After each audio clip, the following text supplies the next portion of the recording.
I still feel the presence of the terrorist attacks in Paris last night.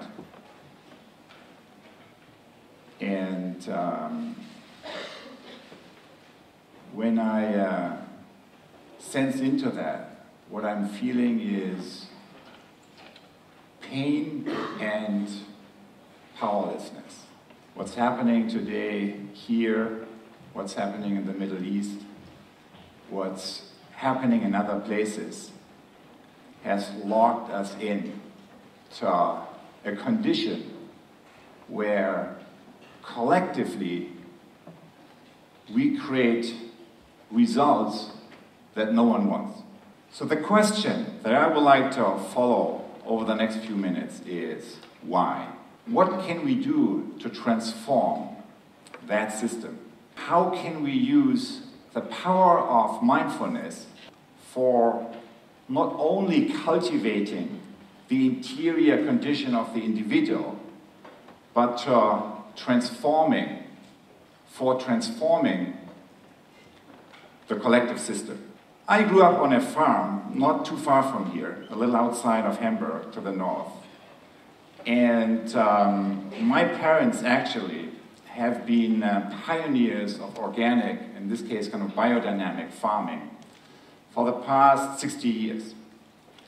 So growing up in a place like that, and kind of growing up in a family like that, made me learn what is the most important thing when you're an organic farmer. That's basically what I picked up from my father, which is, you know, you don't use kind of chemical fertilizers.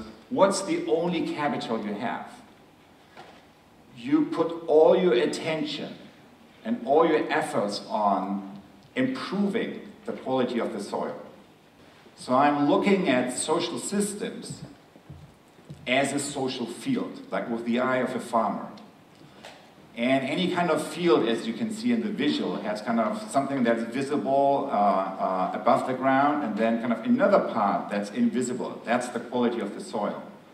I'm looking through the eyes of the farmer, who is inquiring into the quality of the soil, which is the quality of how we relate to each other, the quality of relationships, of how we relate to each other, to the planet, and to ourselves. And right next to our farm was one of the battlegrounds, the major battlegrounds of that movement, which was the construction site of the Brockdorf atomic power plant. So one day there was an illegal demonstration, 100,000 of us showed up. Everything went peaceful until finally the police attacked, kind of with a lot of violence, with helicopters, with everyone was running, and it was an ugly situation. Basically, everyone was running for their own life, but it was a 15-kilometer walk back home to the buses. So at some point, it calmed down, and we were walking back. And as we were almost reaching the buses, there was then another final attack coming from the left out of wood, kind of that we couldn't see before. At that point, no one was running because it was too late, and there was nowhere to go. So what happened is the crowd stopped. Stillness. The police arrived, started beating into the crowd, and after a while, they stopped and retreated. I, during that situation, was not physically hurt, but I had an experience when that violence was inflicted on the crowd. It felt like a knife cutting through a piece of butter, except that in this case, the butter is you, the butter is me, the butter is all of us, kind of, who were in that situation. So that was the first time tangible experience where, although nothing happened to me physically, I was part of that collective body. So I had an experience of that social field, which wasn't just my physical body, but which was kind of a feeling of a collective. And maybe some of us kind of can feel the same thing. So when we resonate with what happened with Paris last night, You feel a pain that isn't your personal pain, but it's a pain that belongs to us in terms of our collective condition, in terms of our collective body. When I returned back home that night, I was no longer the same person. I knew exactly what I would do with the rest of my life. What is it we can actually do professionally that helps us to shift a social field, that helps us to change kind of how a system is operating from one way to another. And that journey brought me to the MIT Learning Center in Boston some 20 years ago. And the reason I went there was because it was an action research institute where this question, how we transform how organizations and social systems work, is explored by doing, by practical experiments. The same situation where collectively we create results that no one wants. What are these results? They can be described in terms of the ecological divide, the social divide, ecological, environmental issues, kind of the social tensions and violence that happens there, and the spiritual divide. So while the ecological divide that manifests in all sorts of environmental issues essentially arises from a disconnect between self and nature, the social divide, if you drill down, essentially arises from a disconnect between self and other, kind of where that social field is disconnected with itself. And the spiritual divide arises essentially from a disconnect between self and self. What is a disconnect between self and self? It's the one self, who I am today, and the other self, who I could be tomorrow. The second self is not as tangible, it's not as manifest, but it's the space of possibility that when I access my creativity, I can get a connection with. The spiritual divide is the one that's least noticed. So how does that show up? It shows up when I disconnect from who I could be tomorrow.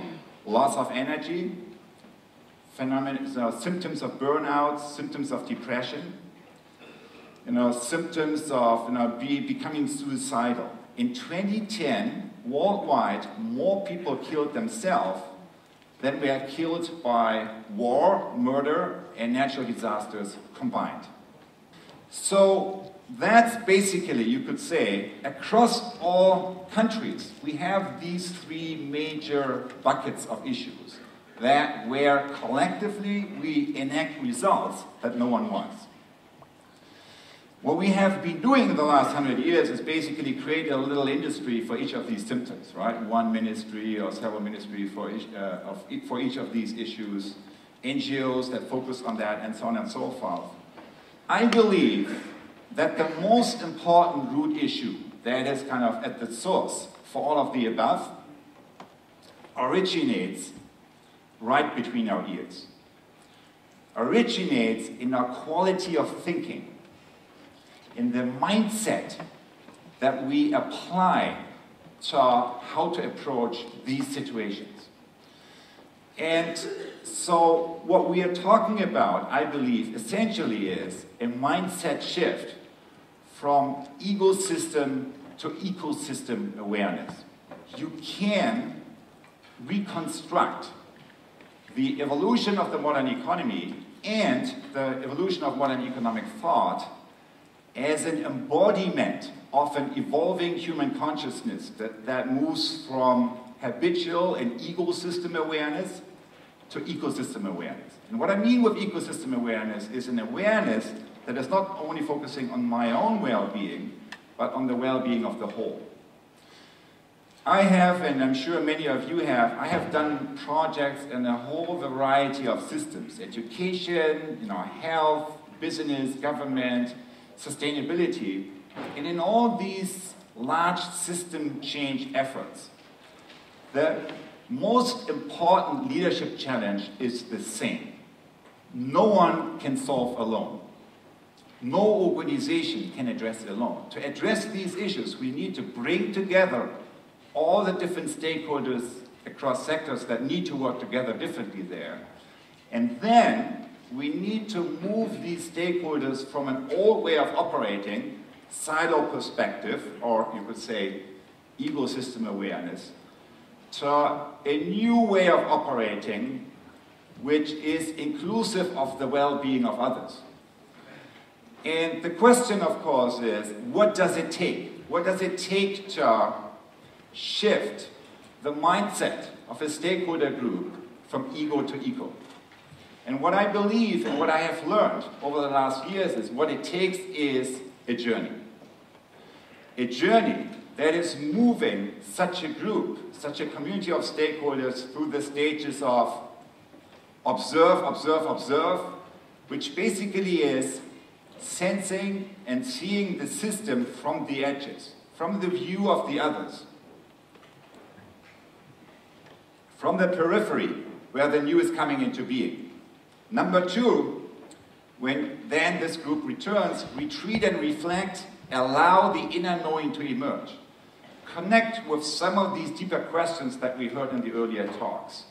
Who am I? Who are we? What's the future that I want to be a part of, that I want to be contributing towards? And then, as an idea or a few ideas are being sparked by that, explore them by doing. Act in an instant, which means rapid cycle prototyping. So that's the first thing that I learned.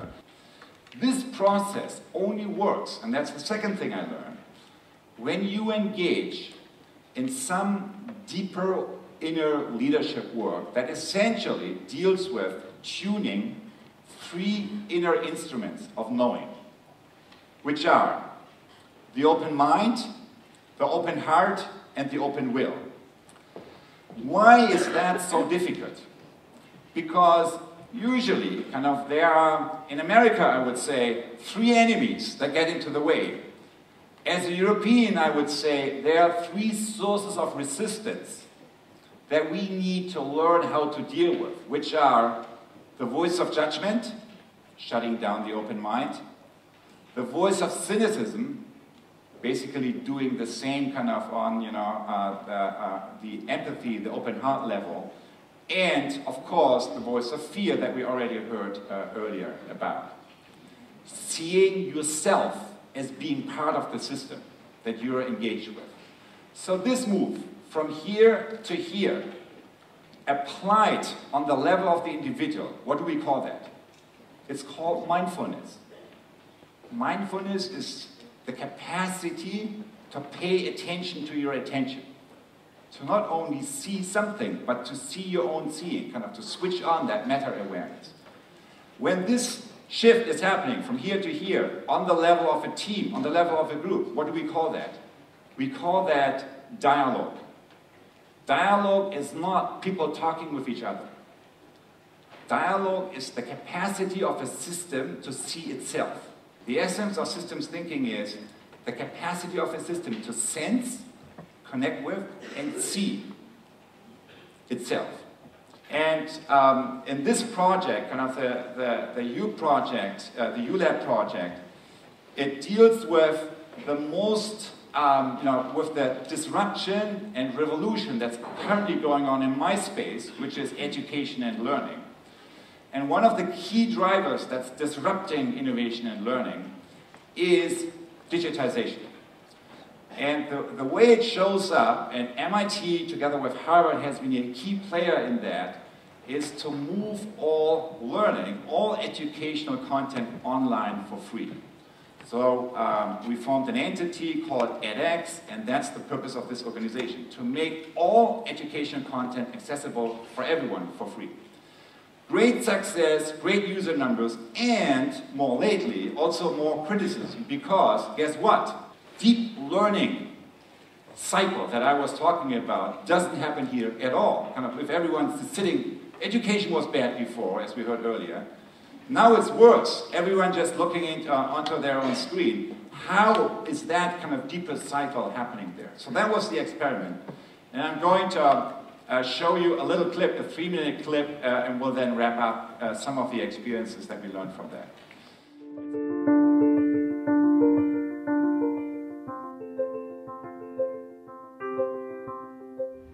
We are here at MIT next to a sculpture called the Alchemist, which since its installation in 2011 has quickly become a popular and iconic symbol on campus. Part magician, part scientist, and part philosopher, the Alchemist seems to be in contemplation. But at the same time, the structure is open, inviting people to go in.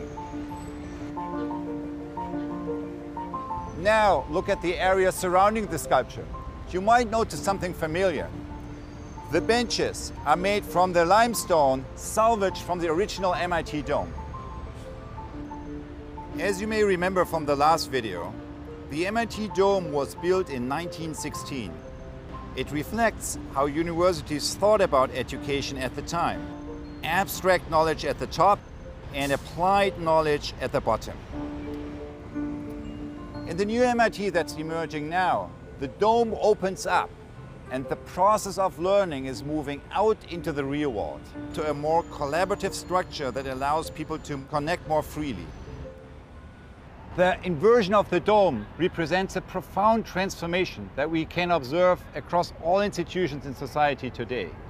Governments are opening participatory spaces for citizens and organizations to co-shape the issues that matter to them. Leading global companies are creating spaces for co-creative learning across boundaries. Social entrepreneur and co-working spaces such as impact hubs are transforming themselves into spaces for co-sensing and co-shaping the future of their city ecologies. The U.Lab has surfaced and co-generated many of these initiatives. As you step inside the Alchemist, what do you see? You see a bunch of mathematical formulas. It reminds me of a picture that I kept on my desk for the past 20+ years, The School of Athens by Raphael. It is said that at the entrance door there was a sentence engraved that said, "Let no one ignorant of math and geometry enter here." Now, 2,400 years later, what should mark the entrance of such a school that we are aspiring to create? That sentence, I believe, should deal with a threshold that we need to cross in order to experience the remaking of the world from within. It could read, "Let no one enter who cannot see that the issues outside are a mirror of the issues inside." The entrance to this university is not in any one place. It exists wherever you are. And that is ultimately what the U.Lab is. It's a vehicle to help you catalyze change locally and to connect you with the many of us who work towards similar change globally. So join us. The journey through U.Lab begins now.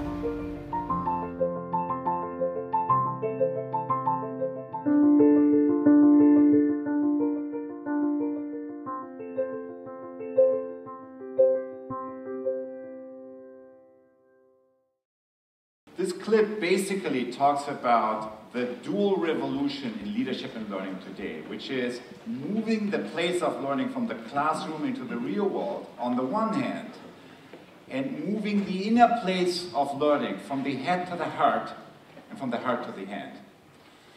So that was basically the invitation. There was a significant response. That's the first thing that we learned, that across the planet, people formed place-based communities where they went through this 7-week process together. Chengdu, Mumbai, Sao Paulo, San Francisco, and in Oakland, and in other places.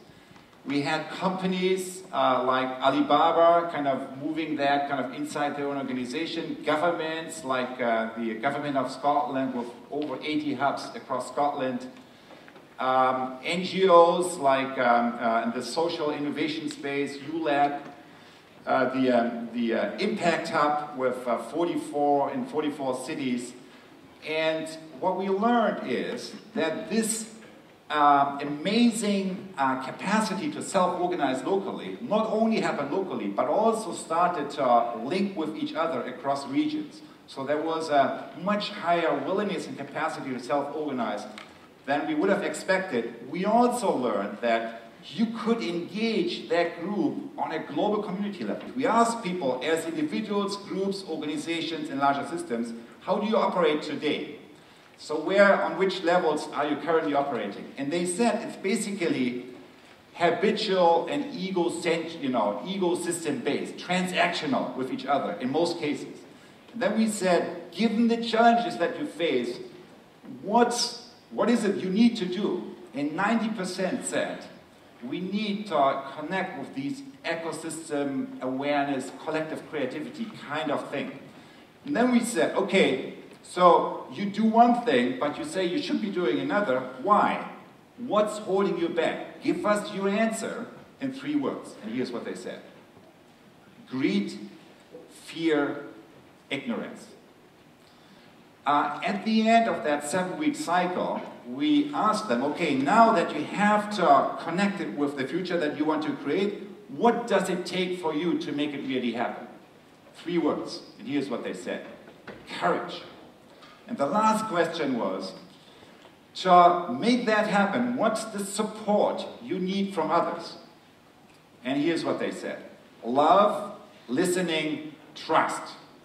What that community told us is that the transformation of the deeper soil of the global social field is a 3-fold transformation. From ignorance to listening and inquiry, from greed and selfishness to empathy and love, and from fear to courage and vulnerability.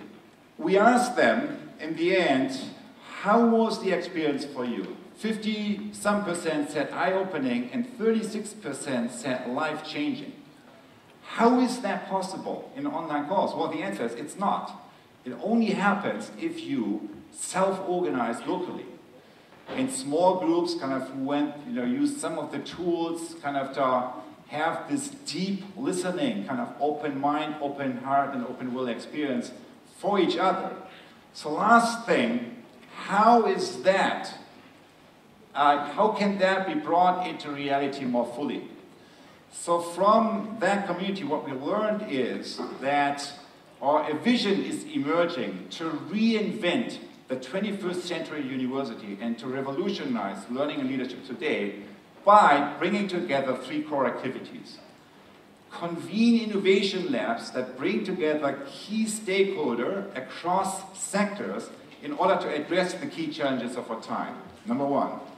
Number 2, to support these initiatives with new capacity building mechanisms that link the head, heart, and mind, right? The open mind, the open heart, and the open will in structured ways. And then, number 3, capture the knowledge of what's being learned and turn that into methods and tools that further support the transformation journey we are on. To make that happen globally, we need to bring in, hubs, places, core teams, the platforms, and of course also the funding that's supporting something like that. And when you look at this and ask yourself, well, what is that really? It's a hybrid between education and movement building. And at the core, what's animating all of that is a movement that's already there in the world today. And what we are stepping into here, and I happen to believe that, I started with the question, what does it take to transform, our collective current condition, which is collectively enacting results that no one wants. And what I basically said is, what it takes is to cultivate the soil of the social field by transforming how we relate to each other, to the planet, and to ourselves, which basically is awakening a movement that's already in the aware and making that movement aware of itself. So that movement shows up in many places, but it's kind of not connected with each other. And what I believe we are here for as a generation is to bring that kind of change that we have seeds of around the world already more into reality by really making it a strategic focus of the next years to come. Thank you very much.